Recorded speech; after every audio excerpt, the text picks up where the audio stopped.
Hala. Sa gaydan.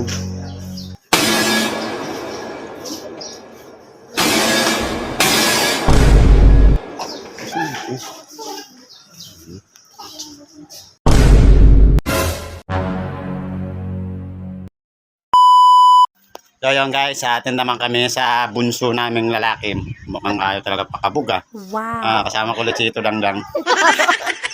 Ano ka talaga, gano'n mo pag-alam na lang. Para malalaman namin kung anong ganap. Di pa kasi measure eh. Kaya tinanong namin. Tsaka may caregiving din siya doon eh. Tanadang! Kaya kami kasi.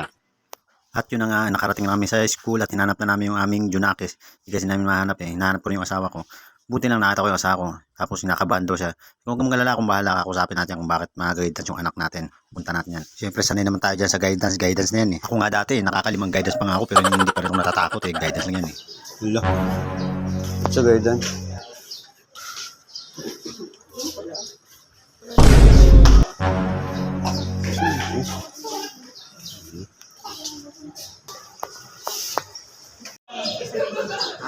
Sangay din si Mama. Ako kunin?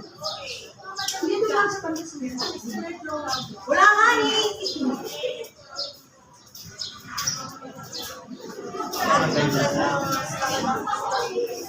At dito nga pagdating ko, kinausap ko na kagad yung teacher ng anak ko. Ma'am, ano bang problema ng anak ko? Bakit nandito kami sa guidance ngayon? Pinatawag niyo rin kami. Sir, wala pong problema ang anak niyo. Matalino po ang anak niyo. Magaling din po siya sa mga academic niya. Kaso nga lang, sir, bumaba pa yung grades niya. Sayang naman po. Gusto po namin ipating sa inyo, sir, na kayo na lang po magsabi na dagdagan pa yung sipag niya sa pag-aaral para mas marami pa siyang makuhang award.